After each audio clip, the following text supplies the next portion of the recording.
Good, happy Sunday morning. I'm Riley King, and welcome to Politics right here on the Riley King Network. Let's get started. First up, Donald Trump hosts a rally in Windham. Donald Trump was in New Hampshire on Saturday looking to regain his footing in the Granite State after a difficult week for his campaign. Donald Trump endorses Kelly Ayotte. Donald Trump endorsed New Hampshire Senator Kelly Ayotte at a campaign rally in Wisconsin. Hassan hits back over ad on opioid crisis. Governor Maggie Hassan is firing back at third-party campaign ads that are critical of her management and response to the heroin and opioid crisis in New Hampshire.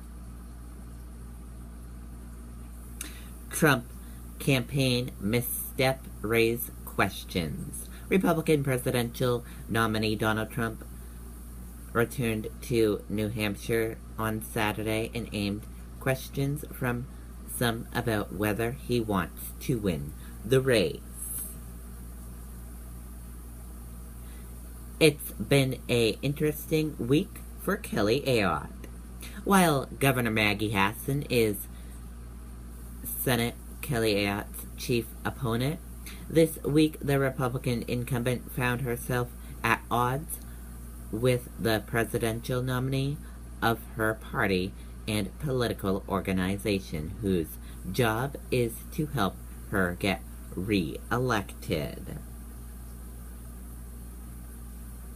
New Hampshire Republicans wait and see as controversy embroil Trump campaign.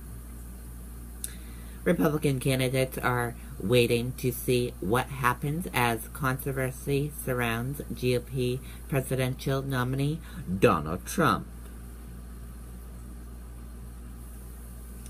New Hassan campaign ad promotes business growth with fiscal responsibility leadership.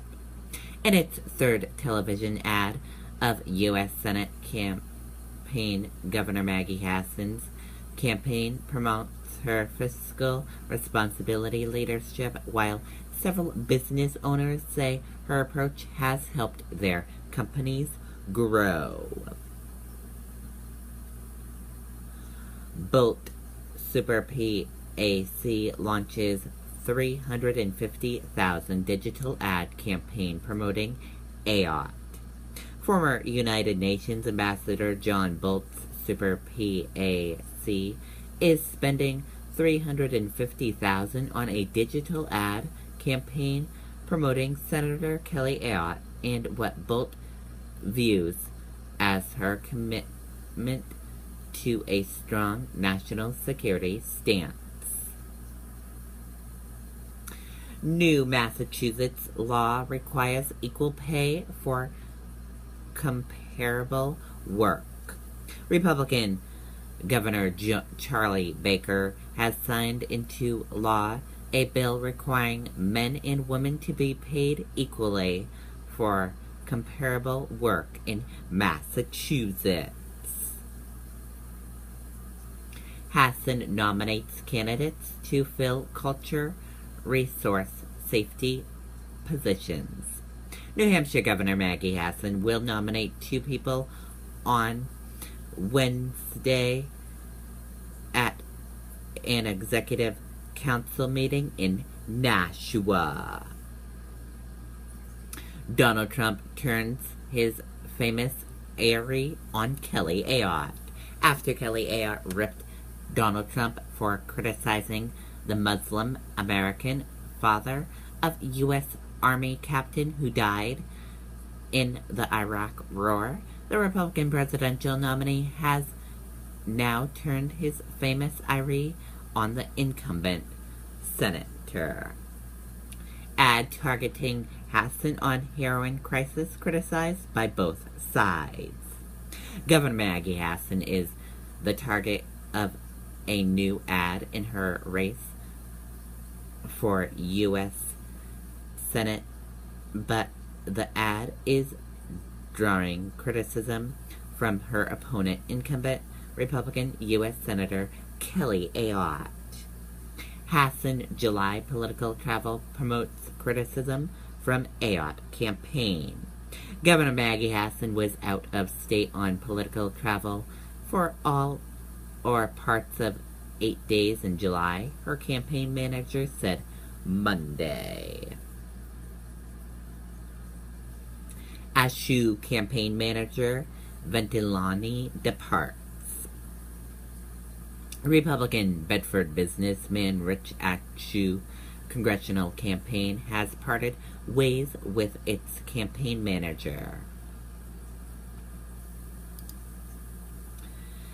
Clinton opens 23-point lead among women, gains with Democrats as Trump struggles. Let's take a listen to this video from ABC News.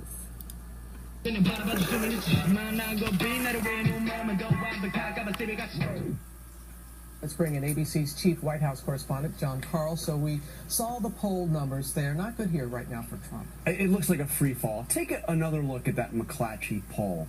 It is 48-33. Trump at 33%. Those are the kind of numbers that we saw in 1972 when George McGovern lost 49 states. So it looks really bad, and it's not just that poll. We've had 3 polls over the last 48 hours that have shown Trump down 10 points in Fox News, 9 points in NBC, Wall Street Journal. So it's bad news for Trump. But the Trump campaign, they maintain they have never been stronger, that things are good. They're raising a large amount of money, and their contention is there's a long time between now and November. How does he turn it around? And there really is. But here's one thing that's concerning for the Trump campaign. Polls are like oxygen to Donald Trump. I mean, I watched him throughout that entire primary. He would often go up in those rallies and have a single piece of paper on the podium. That piece of paper would be the latest polling numbers, and he would tick through. He's never seen a situation where he's seen a sea of bad poll numbers, but it is very early, and here's the other important point. Hillary Clinton's numbers are not going up. She's still below 50% in those polls. She's going up just a tick. He's gone way down. Let's talk about Hillary Clinton. She, of course, was out campaigning, and there was quite a moment at one of her events when animal rights protesters had something to say. Let's take a look. We'll keep talking, and apparently these people are here to protest Trump because Trump and his kids have killed a lot of animals. So thank you for making that point. She was able to turn it around. It was a really interesting moment. Those protesters were saying, until every animal is free. I mean, that was their mantras. They were coming up to the stage. Kind of a scary moment. She, of course, was referring to the fact that the Trump sons went on a safari in Africa 5 years ago, and there's a picture of them with a cheetah they killed. I don't think it was a planned attack. Hillary Clinton is one. The Clintons have been so incredibly protective of Chelsea. If you remember the last campaign, I thought it was highly unusual to see her go after the Trump kids. Of course, they're big surrogates for their dad, though. That they are. Okay, and that does it for politics right here on the Riley King Network. I hope you all have a great rest of your Sunday. Goodbye, everyone.